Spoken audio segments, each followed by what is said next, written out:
Hello students, welcome to our next biological section, and today in our session we are dealing with our chapter second, that is the sexual reproduction in flowering plants. तो बच्चों हमारे पास जो second chapter है उसमें first जो हमारा topic रहेगा that is about the structure of flower. तो स्ट्रक्चर ऑफ फ्लावर हम शुरू से ही अच्छे से पढ़ते आए हैं। अब इसी स्ट्रक्चर को थोड़ा सा हम एक्सप्लोर करेंगे और अच्छे से डिटेल में जानेंगे कि फ्लावर के स्ट्रक्चर के अंदर डिफरेंट जो स्ट्रक्चरल पार्ट्स होते हैं उनका ओरिजिन क्या है, किस तरीके से वो लाई करते हैं और किस तरीके से डिफरेंट उनकी टाइप्स हमें देखने को मिलती हैं।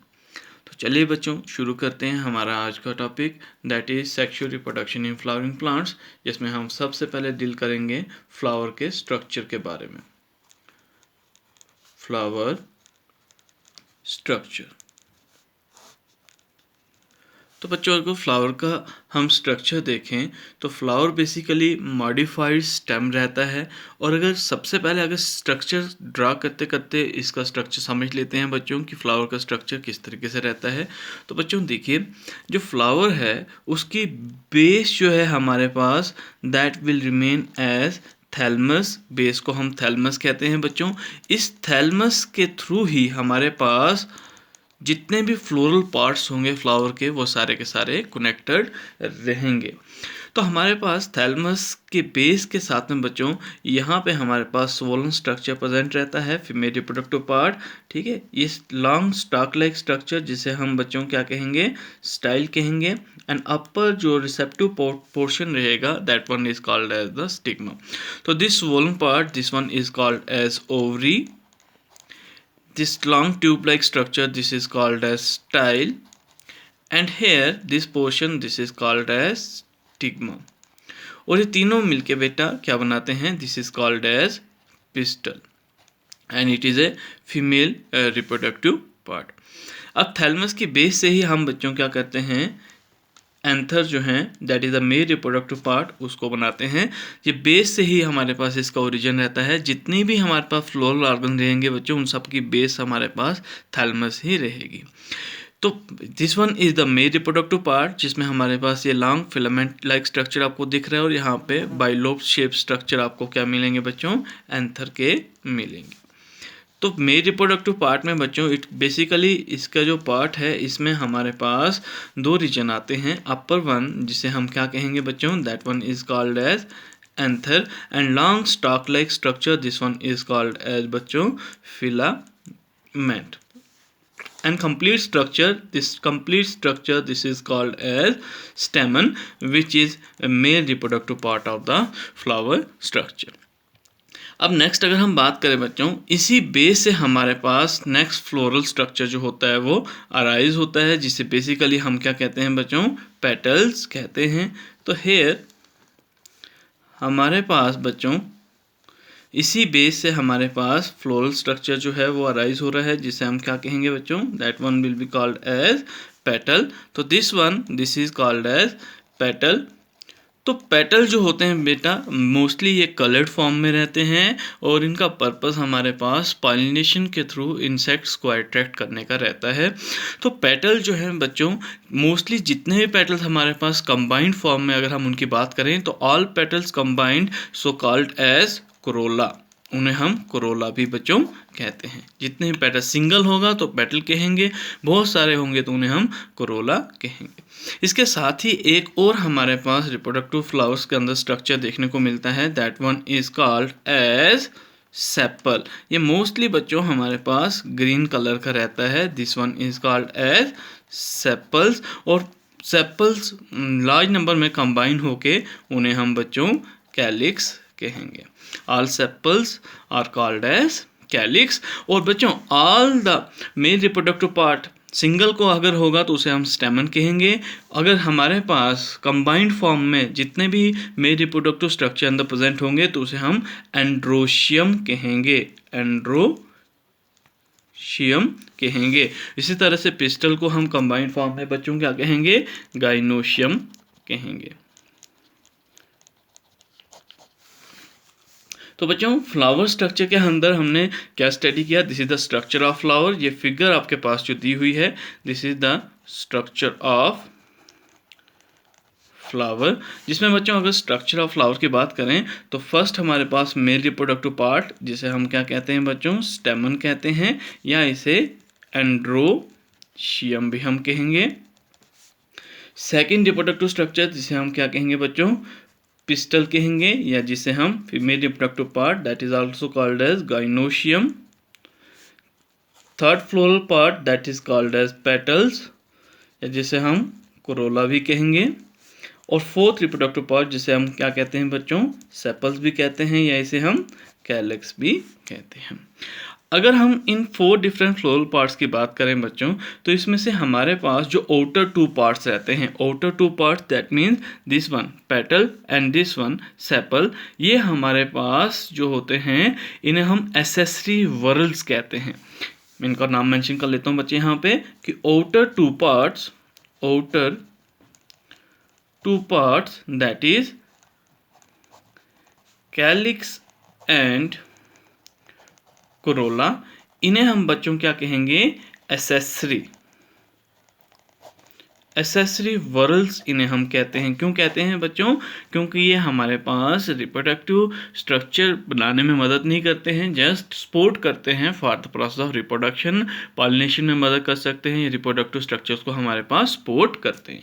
डायरेक्ट इनकी कोई भी पार्टिसिपेशन हमारे पास सेक्सुअल रिप्रोडक्शन के अंदर नहीं रहती है, इसलिए बच्चों हम इसे एसेसरी वर्ल कहते हैं।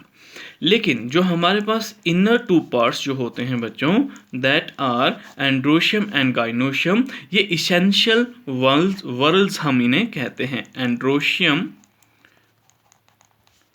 एंड गाइनोशियम बच्चों हम इन्हें क्या कहेंगे, इसेंशियल वर्ल्ड कहेंगे, बिकॉज हमने एंड्रोशियम और गाइनोशियम को ही sexual reproduction in flowering plants के अंदर बच्चों स्टडी करना है। एंड्रोशियम और गाइनोशियम जो हैं यही हमारे पास मेल और फीमेल गैमेट्स जो हैं वो बनाएंगे, और यही हमारे पास टेक पार्ट करेंगे सेक्सुअल रिप्रोडक्शन जो फ्लावरिंग प्लांट्स के अंदर देखने को मिलेगी। अब बच्चों हम बात करते हैं हमारे मेल रिप्रोडक्टिव पार्ट की, that is called as stamen. सबसे पहले हम बच्चों इसको डिटेल में स्टडी करते हैं कि स्टेमन पार्ट जो मेल रिप्रोडक्टिव पोर्शन रहता है उसका स्ट्रक्चर हमारे पास किस तरीके का होता है। तो स्टेमन की अगर हम बात करें बच्चों, तो स्टेमन हमारे पास इसमें जो 2 पार्ट्स इसके मोस्टली रहते हैं, अगर हम ध्यान से देखें बच्चों तो 1 पोर्शन जो इसका रहेगा दैट इज बाइलोब्ड एंथर, और स्टाक लाइक स्ट्रक्चर जो आपके पास होगी that is called as filament. तो अपर पोर्शन जो होगा बच्चों इसे हम क्या कहेंगे, एंथर कहेंगे, और नीचे जो filament this portion is called as filament. और ये फिलामेंट बच्चों किसके साथ जुड़ा होगा, हमारे पास बेसल जो रीजन है जिसे हम क्या कहते हैं बच्चों, थैलेमस कहेंगे, उस रीजन के साथ में ये अटैच रहेगा। ये रीजन, ये पॉइंट, जिस पॉइंट पे ये फिलामेंट थैलेमस के साथ अटैच रहता है, इस पॉइंट को हम बच्चों प्रॉक्सिमल एंड कहते हैं। This one is called as proximal end. Proximal end वो एंड होता है that is close to the point of origin. और नेक्स्ट बच्चों जो अपर पोर्शन होता है जो पॉइंट ऑफ ओरिजिन से काफ़ी दूर रहेगा, इस पॉइंट को हम क्या कहते हैं, डिस्टल एंड कहते हैं। तो इस तरीके से हमारे पास इस स्टेमन का स्ट्रक्चर रहते हैं। अगर हम एंथर की बात करें बच्चों, तो एंथर जो हैं वो हमारे पास 2 टाइप्स के देखने को मिलते हैं। 1 type of anther that is called as monothecous,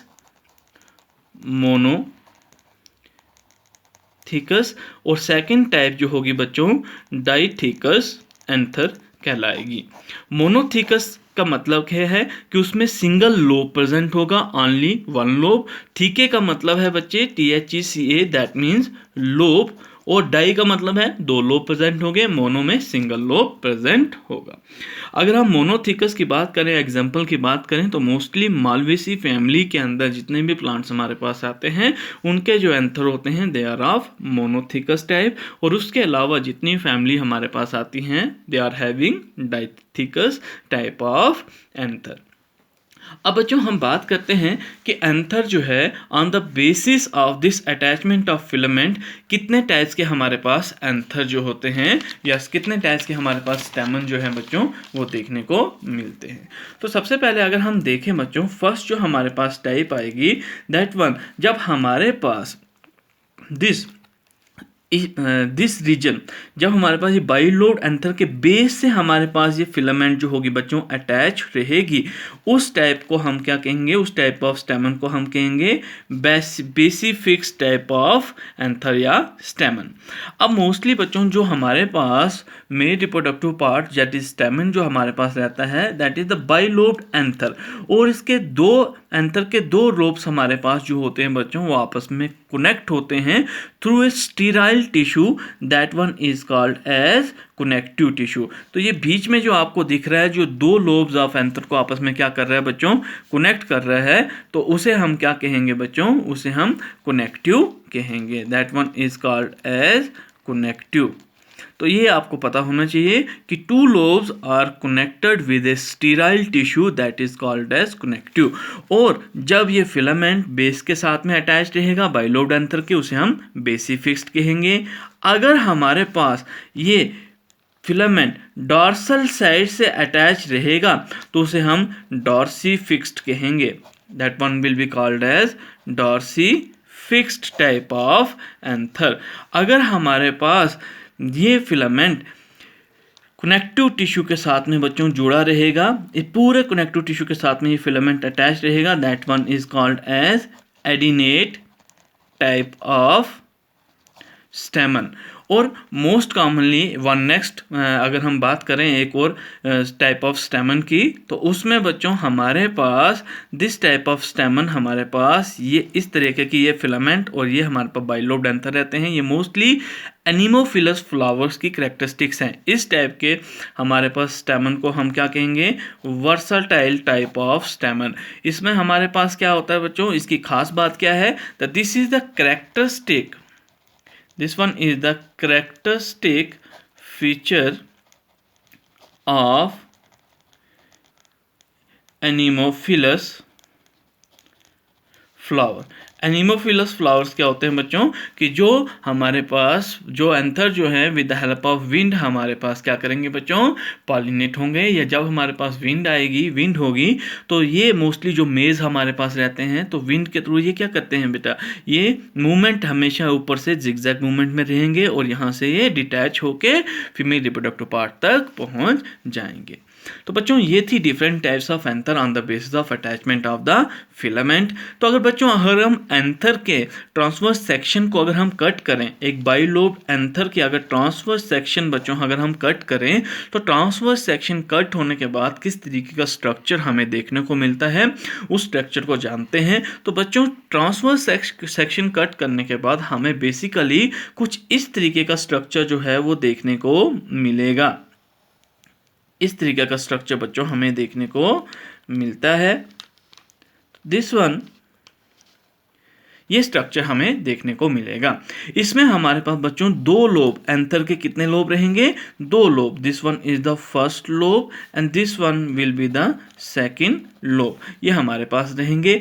और हर एक लोब में बच्चों यहाँ पे अंदर माइक्रोस्पोर मदर सेल होंगे, जहाँ पे पोलन सैक्स जो होंगे वो डेवलप हो रहे होंगे या पोलन सैक्स हमारे पास प्रेजेंट होंगे। सेम सेकंड लोब में भी हमारे पास हमारे पास माइक्रोस्पोर मदर सेल जो होंगे वो प्रेजेंट होंगे।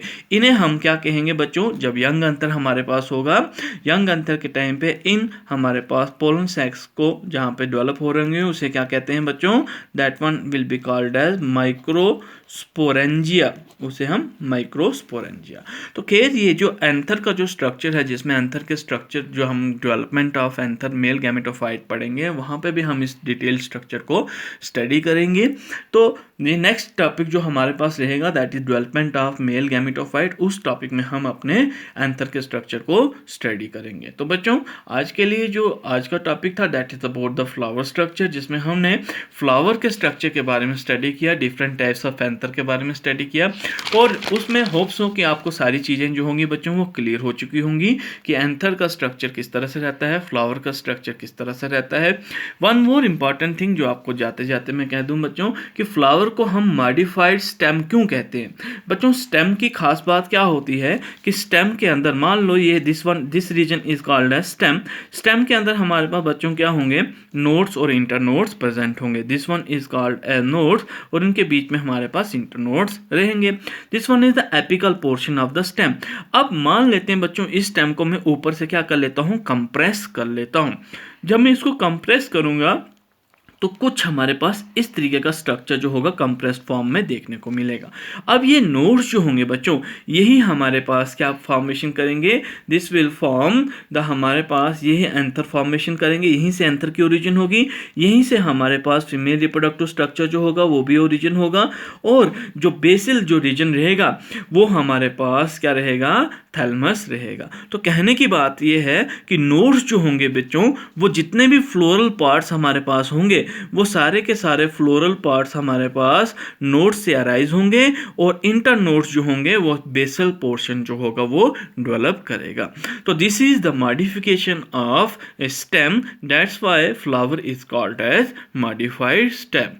तो होप्स हो कि बच्चों आपको आज की वीडियो अच्छी लगी होगी और आपको ये आज का टॉपिक स्ट्रक्चर ऑफ फ्लावर ये भी क्लियर हो चुका होगा। तो इसी होप के साथ में हम अपने नेक्स्ट लेक्चर में मिलेंगे जिसमें हम डेवलपमेंट ऑफ मेल गैमेटोफाइट के बारे में बात करेंगे। तब तक के लिए बच्चों अपना ख्याल रखिएगा और अच्छे से मेहनत कीजिएगा। Thank you.